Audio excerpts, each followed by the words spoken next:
안녕하세요. 오늘도 사연 살롱을 찾아주셔서 감사합니다. 30대 후반 여성이에요. 기구하다 라는 말의 뜻을 사전에서 찾아보면 이렇게 나와 있더라고요. 세상살이가 순탄하지 못하고 탈이 많다. 기구하다는 뜻에 아주 딱 맞는 삶을 살아온 한 사람을 잘 알고 있어요. 세상에서 가장 가깝고 가장 소중한 사람, 친정 엄마요. 엄마는 찢어지게 가난한 집에서 태어난 탓에 국민학교를 졸업하던 그날부터 미신 공장 공순이로 일해야만 했어요. 먹고 사는 것만으로도 충분히 버거운 팔자였기에 그 흔한 고등학교 검정고시조차 꿈도 꾸지 못했고요. 이처럼 힘든 상황이었지만 새침대기 소녀였던 엄마는 천생배필을 만나 사랑을 나누며 여인이 되었고 결혼에 저를 낳아 부모가 되었어요. 그런데 하늘도 무심하시지. 가난한 삶을 점지해 주셨다면 남편복이라도 넉넉하게 신경 쓰셨다면 참 좋았으련만. 공사장 일당쟁이 인부였던 친정아버지가 한겨울 공사 현장에 억지로 투입되던 날 부실공사가 원인이 된 붕괴사고가 발생했어요. 워낙 작은 규모의 공사 현장이었던 탓에 신문 기사로도 한 줄 실리지 못한 사고였지만 쏟아져 내린 콘크리트의 무게는 사고 소식을 듣고 무너져버린 친정엄마의 억장만큼 잔인했어요. 친정아버지가 딸아이 분유값 벌어오겠다는 약속을 지키지 못하게 되어버렸으니까요. 거기서 끝이 아니었어요. 더 큰 문제는 친정엄마에겐 시댁복까지 전혀 없었다는 것이었죠. 시댁인간들은 친정엄마가 잘 배우지 못한 탓에 서류에 어두운 사람이라는 점을 악용해 접근했고 친정엄마는 과부된 형수를 돕겠다던 그들의 말에 속아 도장 몇 번 잘못 찍었다가 아버지의 보험금과 보상금 전부를 빼앗긴 채로 쫓겨났거든요. 헤어나올 수 없을 것만 같던 좌절. 엄마는 그러나 부모이기에 강해져야만 했어요. 팥줄 보며 시장 허드렛 일이며 온갖 힘든 일을 전전하면서도 힘든 기색 한번 비추지 않으셨죠. 그때가 엄마 나이 아직은 젊고 예쁘던 시절. 엄마는 어린 저를 위해 자애롭고 참스러운 어른이 되었던 거예요. 그런 엄마를 보며 국민학생이 된 저는 열심히 공부했고 열심히 한 만큼 성적도 뛰어났어요. 혹시 가난한 삶 때문에 억지로 빨리 철이 들어버렸던 건 아니냐고요? 물론 저는 절대로 아니었다지만 사실 엄마도 그게 늘 걱정이었던 모양이더라고요. 한창 친구들하고 뛰어놀 나이였던 제가 책상 앞을 좀처럼 떠나질 않으니까요. 그래서일까요? 제가 중학교 입학식을 치르던 날 엄마가 꼬깃꼬깃 모은 지폐로 탕수육 한 그릇 시켜주며 넌지시 물어봤어요. 진아야, 너 괜찮니? 응? 엄마 때문에 싫은 공부 억지로 하는 건 아닌가 싶어서. 왜요? 엄마가 어디가 어때서? 다른 부모들처럼 번듯한 직장이 있기를 해. 아니 물려줄 재산이 있기를 해. 딸내미한테 줄 수 있는 건 사랑 하나밖에는 없잖니. 엄마는 엄마를 너무 과소평가하는 경향이 있어. 과소평가? 어쩔 수 없는 일이었잖아. 어려운 환경에서 태어난 것도 그렇고 아빠네 식구들이 엄마 속여먹은 것도 그렇고 아, 그리고 세상에 사랑 하나 제대로 못 주는 부모들도 얼마나 많은데 나 정도면 아주 차고 넘치는 거지 뭐. 그래, 이해해줘서 고마워. 고맙지만 엄만 솔직히 걱정돼. 우리 진아가 엄마처럼 못 배우고 힘없는 어른이 되지 않으려고 공부에 목숨 거는 건 아닐까 싶어서.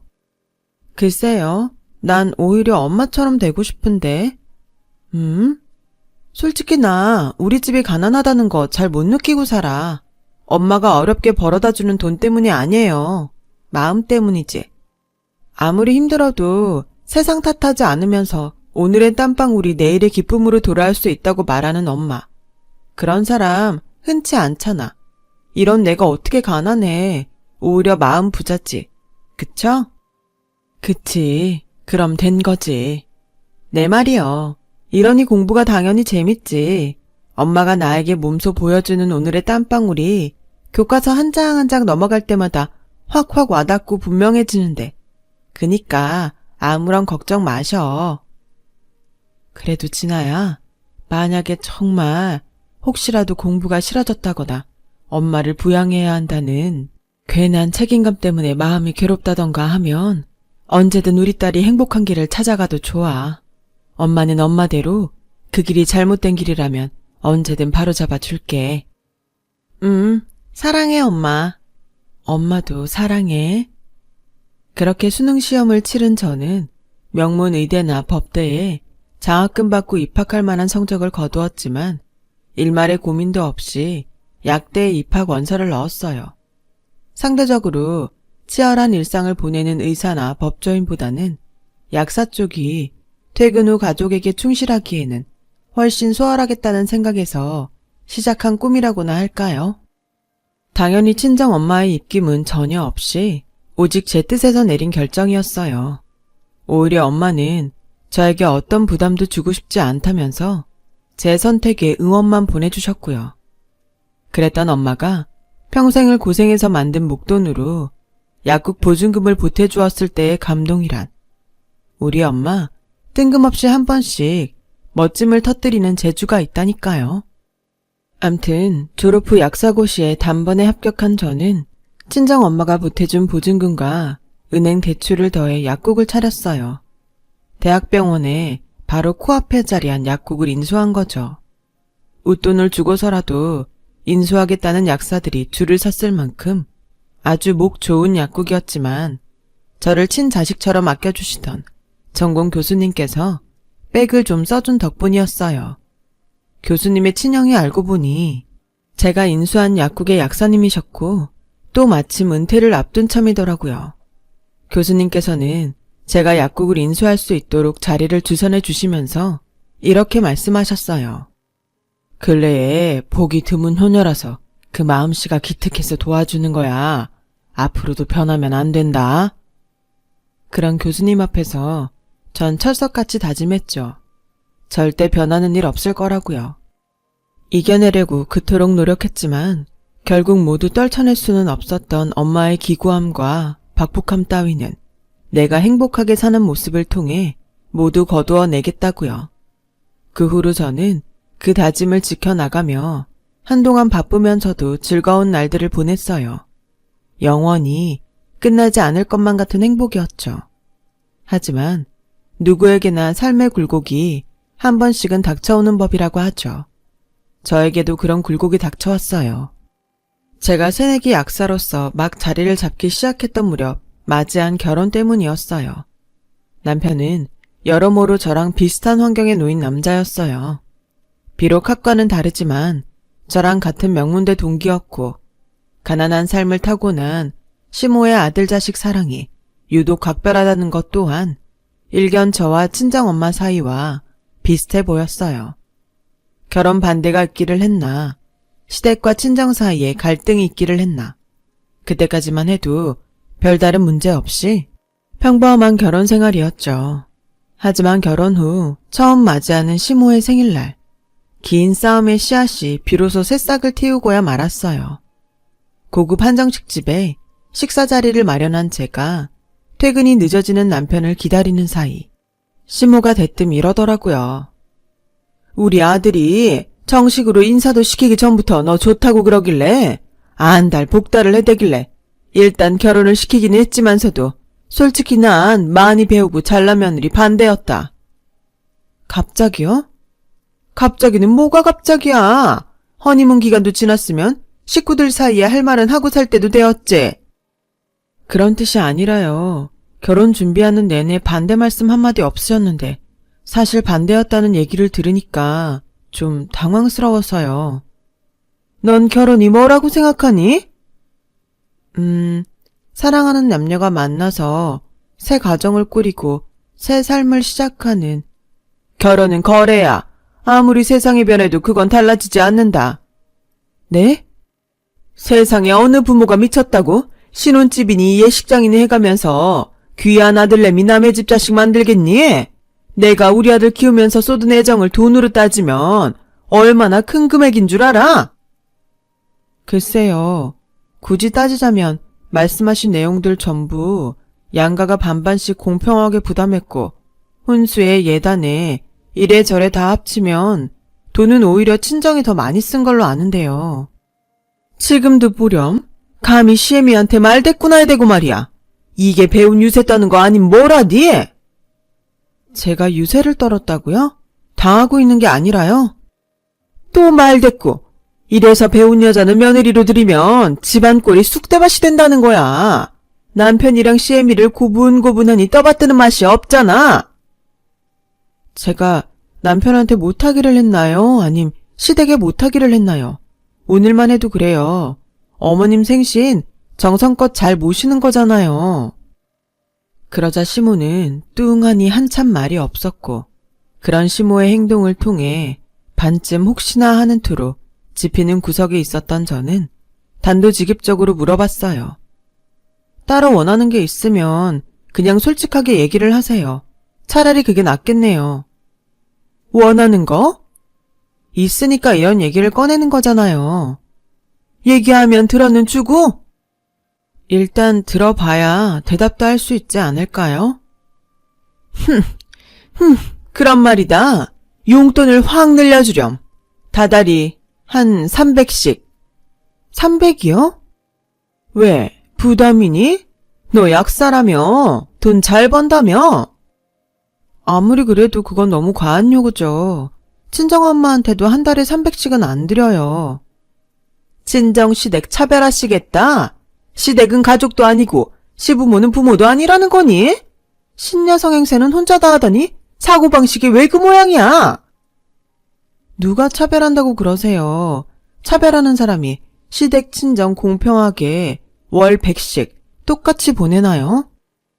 내가 아까 얘기했잖아. 우리 아들 키우면서 쏟은 애정을 돈으로 따지면 어마어마한 금액일 거라고.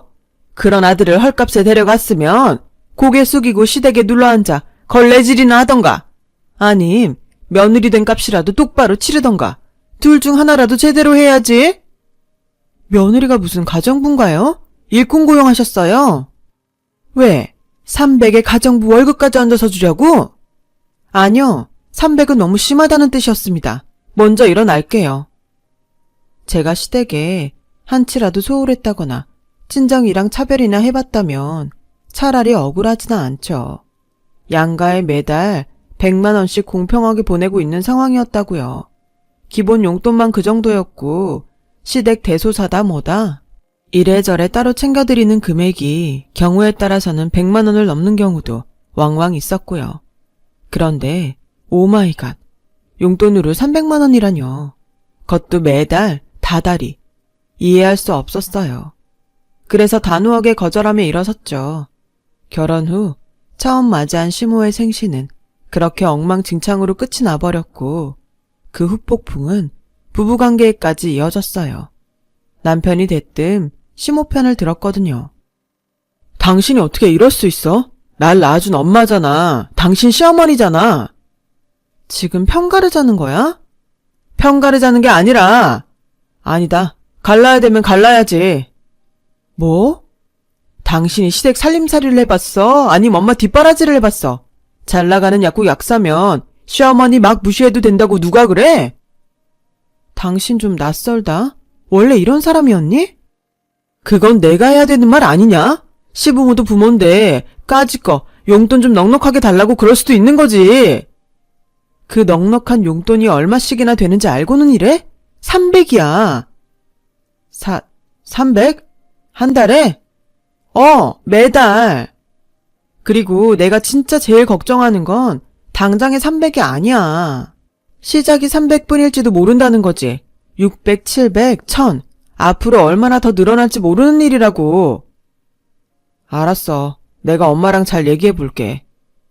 그렇게 남편은 한풀 꺾였고 남편이 시모랑 얘기를 잘했는지 한동안 잠잠한 시간이 흘러갔어요.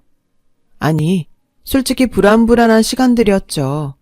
아니나 다를까 남편이 시모의 용돈 욕심을 한풀 꺾어 놓았다고만 믿고 있었는데 알고 보니 300을 시모에게 달마다 꼬박꼬박 갖다 바치고 있었더라고요.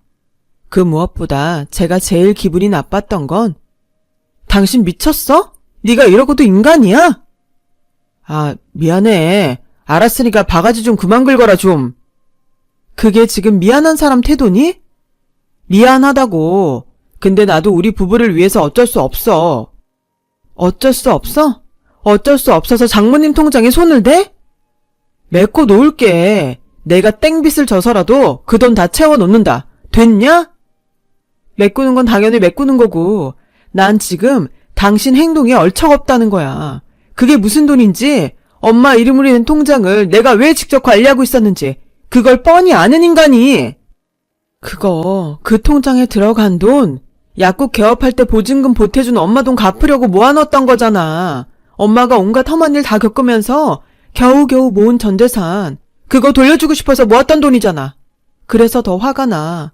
당신이 손댄 건 그냥 돈이 아니라 엄마의 희생이고 자식 사랑이니까. 제발 내 생각도 한 번만 좀 해주라. 오죽했으면 이랬겠냐고. 엄마가 그 돈 안 해주면 자식 며느리고 나발이고 평생 안 보고 살 작정이라고 하니까 어쩔 수 없었던 거지. 그깟 돈 때문에 부모 자식 영 끊을 순 없잖아. 용돈으로 그 많은 돈을 요구한 것부터가 잘못이라는 생각은 안 해? 그래서 뭐 어쩌라고. 당신한테야 피 한 방울 안 섞인 시모라지만 나한텐 친엄마고 이게 내 자식 노릇이야. 네가 니네 엄마한테 끔찍한 것처럼 나도 우리 엄마 없이도 못 산다고. 뭐? 니네 엄마? 너 말 참 예쁘게 한다. 그동안 내가 몰랐던 거니? 아니면 원래 그 모양이었던 거니? 야, 김진아. 내 이름 부르지 마. 우리 엄마가 지어주신 소중한 이름이야. 장모님 생각 눈꼽만큼도 안 하는 당신은 부를 자격 없어. 엄마 말이 맞았던 거네. 그치? 뭐? 엄마가 그러더라. 며느리는 좀 무식하고 어수룩하더라도 시키는 말이나 고분고분 잘 듣는 여자가 최고라고. 잘 배운 며느리 집안에 들여봤자 소란밖에는 안 난다고. 그래? 당신도 그렇게 생각하니? 그랬다면 난 당신을 처음부터 다시 생각해봐야 될지도 모르겠네. 무슨 뜻이야? 함부로 이혼이라도 하겠다는 거야? 뭐야? 생각해보자. 그 말을 끝으로 저는 짐을 챙겨 엄마 혼자 살고 있는 친정으로 향했어요. 처음에는 진짜로 생각할 시간이 필요해서였어요. 남편 그리고 시모와의 관계에 대해서요. 물론 이혼이라는 경우의 수를 완전히 배제하지는 않았죠. 그런데 친정 엄마가 쉰김치에 찬밥으로 혼자 끼니를 때우는 모습을 마주하는 순간 결심이 서더라고요. 평생 먹은 쉰김치가 질리지도 않아?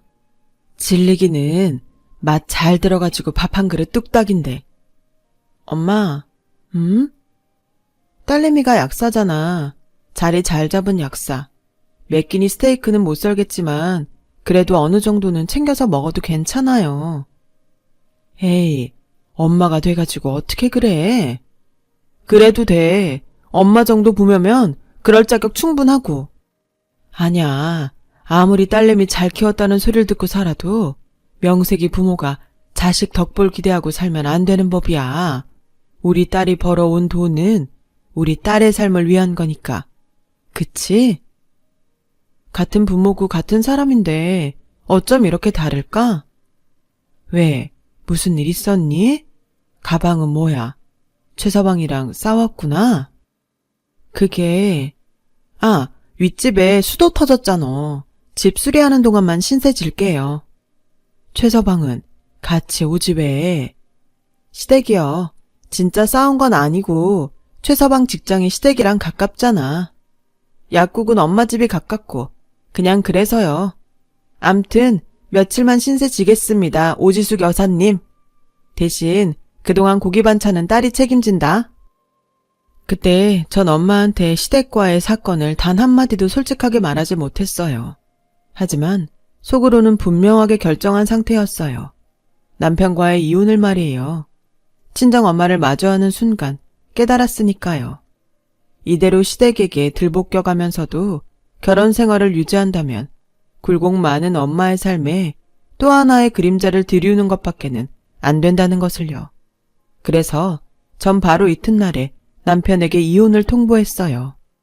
합의 이혼이 안 된다면 소송도 하겠다는 일종의 경고였죠. 하지만 이놈의 남편이라는 인간은 제 통보를 그저 투정쯤으로 가볍게 받아들였던 모양이더라고요. 이혼 통보를 날리고 며칠 뒤 웬 카드 결제 문자가 저에게 날아오는 것이 아니겠어요?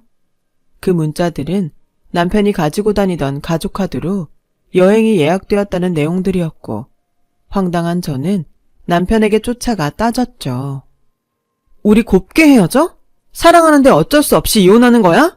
아니잖아. 근데 제주도 여행, 이판국에 이별 여행이라도 다녀오자는 거니? 무슨 이혼을 번갯불에 콩 볶아 먹듯 쉽게 결정하냐? 쉬워? 내가 지금 쉽게 얘기하는 걸로 보여? 그렇다면 착각인데. 알았으니까 같이 엄마 모시고 바람이나 좀 쐬러 다녀오자고. 하나만 물어보자. 통장에 손 댔을 때도 그렇고 지금도 그렇고 당신 생각이야? 아님 당신 엄마 생각이야? 사실은 엄마가 특별히 부탁했어. 경치 좋은 데서 고부간에 쌓였던 앙금도 좀 풀 겸 우애도 다질 겸. 앙금 풀고 우애 다져서 뭐하게? 그 다음엔 용돈 얘기 다시 원점 아냐? 그리고 왜 그렇게 엄마 말이라면 죽고 못 살아? 지금 이 상황이 제정신 아니라는 것 정도도 파악 안 될 만큼? 시모와의 사건을 겪으며 저는 늘 그게 궁금했어요. 남편은 나름 명문대까지 나온 사람이고 평소에도 별 다른 문제는 보인 적 없으면서 왜 사사건건 시모 얘기만 나오면 세상 멍충이가 되어버릴까 싶어서요. 남편이 엄마니까 엄마라서 다 생각이 있어서 그러시는 거겠지. 엄마라면 그저 무조건 믿는 거야? 지금 이 상황 사리분별 하나도 제대로 안 될 만큼? 설마 엄마가 틀린 말 하려고. 방금 그 말이 전부 진심이라면 나 참 수치스럽다. 이런 마마보이를 내가 남편으로 골랐었구나 싶어서.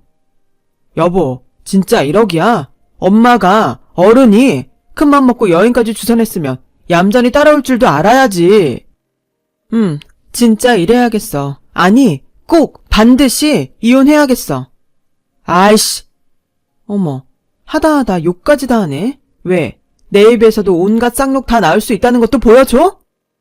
그렇게 대꾸한 제가 한바탕 쏘아붙이려던 순간 대학병원에 근무하는 지인으로부터 연락이 왔어요. 엄마가 응급실에 실려왔다더라고요. 이후로는 솔직히 기억이 잘 나지 않아요. 경황 없이 응급실에 도착해보니 친정엄마는 MRI를 찍는 중이었고 의사로부터 계단을 헛디딘 엄마가 머리부터 추락한 것 같다는 소식을 전해 들었어요. 뇌출혈 수술 날짜를 받았다는 것 정도만, 그것도 부서진 거울 파편처럼 드문드문 머릿속에 남겨져 있을 뿐이었죠. 확실한 기억은 링거를 맞으며 깊게 잠든 엄마의 손을 꼭 부여잡으며 살아주셔서 감사하다는 말만 속으로 밤새 되새겼다는 것 밖에는 없을 정도로 큰 충격이었어요. 다행히도 위태롭던 며칠이 고맙게도 무탈하게 흘러갔고 뇌압이 떨어져준 덕분에 친정엄마는 예정대로 수술대로 오르게 되었어요. 그날 저는 아침 일찍 친정에 들러 엄마의 짐을 챙겨 나오던 길에 대문 밖에 차를 대놓고 서성이고 있던 남편과 마주쳤어요. 저는 그제서야 이 인간들이 내 세상에 존재는 했었지 싶더라고요. 그러거나 말거나 남편은 말없이 희끗 웃어 보이더니 저를 차에 태우려고 했어요. 당연히 거절했죠. 바쁘니까 오늘은 그냥 가. 아니다. 앞으로 할 얘기 있으면 서면으로 해. 얼굴 마주볼 사이 아니잖아 우리. 이런 상황에서도 고집은. 이런 상황 뭐 그때나 지금이나 달라진 거 하나도 없어. 오늘 장모님 수술이라며. 같이 가. 엄마가 병원까지 태워오래. 됐거든? 택시 타고 가면 돼. 시어머니 말 좀 들어라 좀. 아직 이혼 성사된 거 아니잖아. 도장 찍기 전까진 어찌됐건 우린 부부고 사위의 얼굴이라도 비춰야 장모님 마음 편히 수술방 들어가시지. 당신이 언제부터 사위였어? 니네 엄마라며. 그때 시모가 남편에게 전화를 걸어왔어요. 남편은 눈으로는 저를 헥헥거리며 입으로는 네 금방 갈게요. 알았어요. 하는 말만 연거푸 되풀이하더니 전화를 끊기 무섭게 가슴 철렁한 소식을 전했어요. 얼른 병원 가보자. 장모님 상태 안 좋아지셨대. 내가 그렇게 만만해? 우스워? 한 번 속지 두 번은 안 속아. 엄마 지금 병원에 계셔. 장모님 옆에. 그렇게 저는 당장 급한 대로 남편의 차를 타고 출발했어요. 그날따라 차는 왜 이렇게도 막혀대는지 병원으로 향하는 1분 1초가 지옥 같은 시간이었는데 남편의 차가 병원을 그냥 지나쳐버리는 게 아니겠어요? 그 순간 제 가슴은 또 한 번 내려앉았죠. 당했구나. 무슨 짓이야? 차 세워! 당신이야말로 무슨 짓이야? 오늘이 어떤 날인지 잊었어? 엄마랑 제주도 여행 가기로 한 날이잖아. 이런 개새끼가? 적당히 좀 해. 수술 네가 하냐? 의사들이 어련히 알아서 잘 살려놓겠지. 정 안 되면 그건 하늘의 뜻인 거고. 사실 시모의 전화는 공항에서 기다리고 있으니 저를 얼른 데리고 오라는 전화였고 신랑은 엄마가 위독하다는 소식인 척 저를 기만해서 억지로 차에 태워 출발했던 거죠. 사실을 알고 격분한 저는 온갖 욕설을 쏟아부으며 차를 세우라며 악을 질러댔지만 남편은 말끝마다 엄마가 어쩌고 엄마가 저쩌고를 반복해가면서 절대로 차를 세워주지 않을 기세였어요. 이대로 공항까지 끌려간다면 친정엄마 혼자 차가운 수술방에 들어가야 할지도 모르는 상황이었죠. 이렇게 한다고 우리 사이가 복구될 수 있을 것 같아? 시모한테 매달 300만 원씩 꼬박꼬박 상납해 가면서? 얌전히 있어. 차 사고 나서 니네 엄마보다 먼저 삼도천 건너기 싫으면. 아니, 그렇게는 못하지. 그쪽 모자한테 더 이상은 못 놀아나지. 그렇게 차창 밖으로 몸을 반쯤 내민 제가 온 힘을 쥐어짜 외쳤어요. 사람 살려요! 그렇게 몇 차례 제가 절규하듯 간절하게 외쳐대는 사이 그 난동에 하나둘 시선이 끌린 행인들과 신호 대기 중이던 차의 차주분들이 다가와 조수석 문을 열어주었거든요. 덕분에 저는 차에서 내릴 수 있었고 두고 봐. 오늘은 급해서 그냥 일단 가지만 언젠가는 반드시 대가를 치르게 해줄 테니까. 미친. 그 한마디를 남긴 채로 저는 병원을 향해 내달렸어요. 죽어라 달린 끝에 간신히 시간 맞춰 친정엄마에게 도착할 수 있었어요. 그렇게 친정엄마는 저의 배웅을 받으며 평화롭게 수술방으로 들어갔고 작은 후유증조차 하나 없이 무사히 수술을 마쳤죠. 그로부터 얼마 뒤 저는 건강을 완벽하게 회복한 친정엄마에게 그동안의 사건들을 솔직하게 고백하고는 혼자 길을 나섰어요. 시궁창 진흙밭 싸움 속으로 친정엄마를 끌어들이고 싶지 않았으니까요. 그렇게 시댁을 찾아간 저는 남편 그리고 시모를 만났죠. 용돈 300만 원이 그렇게 탐이 나던가요? 부모 수술날에 제주도 여행을 끌고 갔어야 했을 만큼? 그렇게 하면 제가 이혼도 포기하고 용돈도 넙죽넙죽 가져다 바칠 줄 알았나요? 어디 대답을 좀 해보라고요. 당신들 말 잘하잖아. 말 같지도 않은 짓거리들은 끝장나게 잘 질러대고. 그러게 애초에 시키는 대로 용돈 해줬으면 이런 일도 없잖아. 결국엔 다 내 잘못이다. 내가 몹쓸 인간이어서 사태가 이 지경까지 번진 거다. 여보, 나랑 얘기해, 나랑. 싫어. 둘이 같이 벌인 일이잖아. 사건의 시작은 당신 엄마였고 마침표는 당신이었고 그니까 당연히 둘이 같이 들어야지. 아들은 가만히 있어. 제 주둥이가 얼마나 더 나불거리나 어디 끝까지 드러나 보게. 그래요. 기회 있을 때 단도직입적으로 말하죠.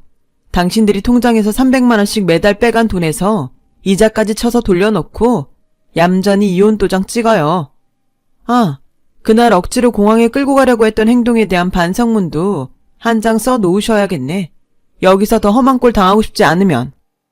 말 다 했으면 이제 내가 대답하마. 고맙다. 아주 많이. 고맙다고요? 그동안 300씩 보내준 돈으로 비싼 변호사를 살 거거든.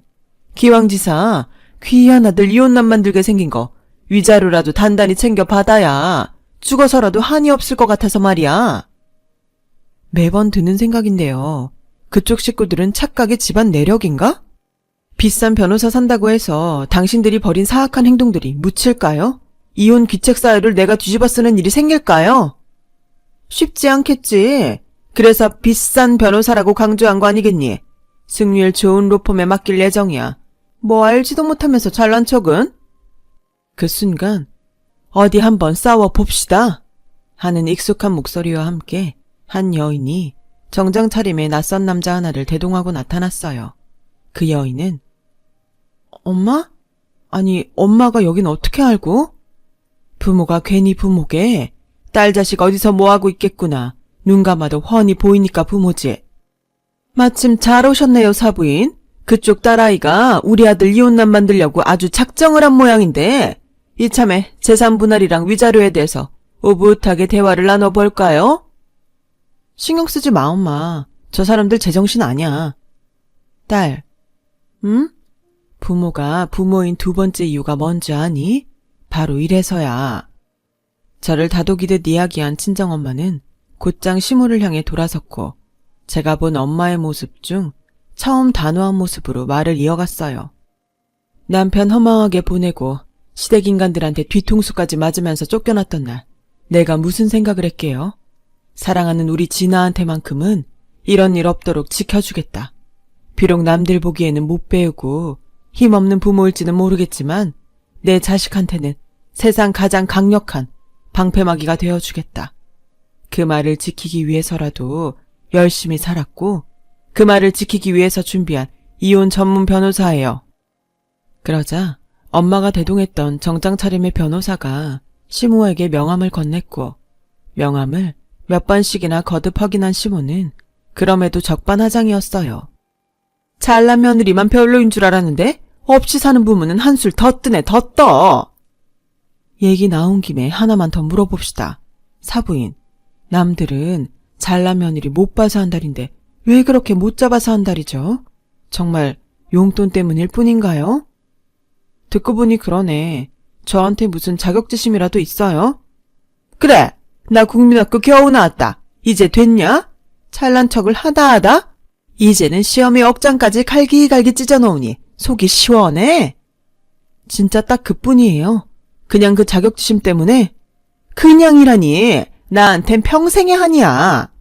그 한을 풀기 위해서라도 치맛바람이라는 욕까지 얻어먹어가면서 우리 아들을 얼마나 애지중지 키우면서 명문대까지 졸업시켰는데 그렇게 소중하게 키운 아들을 감히 공짜로 가져가? 안 되지. 내 눈에 곰팡이가 끼는 한이 있더라도 그런 꼴은 억울해서 못 보지. 구구절절 시모의 사연을 듣자 하니 시모는 국졸이라는 지독한 자격지심으로 인해 스스로 불우함을 자초하는 삶을 살아왔더라고요. 학벌 콤플렉스를 가진 채로 몸뚱이만 늙어버린 자신과는 다르게 젊은 데다가 명문대도 나오고 남들 다 부러워하는 약사라는 직업까지 가진 저를 질투했던 거고요. 치마폭에 꽁꽁 싸맨 채로 오냐오냐 해가며 명문대 졸업생으로 만들어낸 귀한 아들을 저에게 도둑맞았다는 피해의식도 있었어요. 대체 얼마나 감싸고 돌았냐면 가만히 듣고 있던 제가 이 인간 그동안 대체 빤스는 엄마 없이 어떻게 혼자 갈아입었던 거지? 하는 생각이 잠깐 들었을 정도로 아주 심각한 지경이었어요. 물론 그 오냐오냐의 결과는 최악이었죠. 시모의 한마디에 사리 분별 상실한 채로 꿈뻑 죽어나가는 마마보이 남편을 낳았고 저에게는 용돈 300만 원이라는 일종의 보상심리로 작용한 셈이었거든요. 네, 사연은 잘 알겠네요. 근데 아무리 그래도 잘못은 잘못이죠. 어머님과 완벽하게 반대되는 훌륭한 사람을 나는 세상 누구보다 잘 알고 있으니까요. 우리 엄마요. 우리 엄마도 국민학교밖에 못 나왔어요. 하루라도 일손 놓으면 바로 다음날 끼니가 끊길 만큼 어려웠으니까요. 그래도 우리 엄마는 당신과는 달랐어요. 나한테 줄 수 있는 거라고는 사랑 딱 하나밖에는 없었지만 몸가짐 하나하나 모범을 보여가면서 딸 자식 잘 키워냈고 당신은 그놈의 자격지심 때문에 아들 자식 망쳤고 말 조심해. 내 아들이 어디가 어때서? 어디가 어떻긴요. 엄마 꼭두각시지. 이쯤에서 결론 짓죠. 이혼 합니다. 위자료랑 재산 분할 능력껏 노려보세요 어디. 물론 쉽게 당해주지는 않겠지만 그리고 당신은 평생 죄책감 품고 평생 책임지면서 살아야 돼요. 왜? 아들 자식 마마보이 된 거 그거 다 당신 잘못이고 당신 책임이니까. 그게 어떻게 내 잘못이야? 자식 사랑이 어떻게 잘못이고 죄가 돼? 잘못된 방식의 사랑은 때로는 죄가 될 수도 있어요. 삶의 아쉬움과 서러움을 자식을 통해 억지로 대리만족하려다가 이 사달을 내버린 당신처럼. 그게 당신과 우리 엄마의 결정적인 차이고요. 그 말을 끝으로 저와 친정엄마는 시댁과의 관계를 영원히 끊었어요. 이후 엄마가 준비한 변호사의 활약 덕분에 이혼 소송에서 완벽하게 승소했죠. 이혼의 모든 귀책 사유가 남편과 특히 시모에게 있었으니 위자료도 당연히 제가 받는 쪽으로 결정이 났습니다. 재산 분할에도 100원 하나 손해보지 않았고요. 용돈 300만 원을 요구했던 시모가 거꾸로 저에게 매달 큰 위자료를 지급해야 하는 역설적인 상황이 되었다고나 할까요? 한편 이혼 승소 판결을 받아든 친정엄마는 한박 웃음을 지으며 아주 크게 기뻐하셨어요.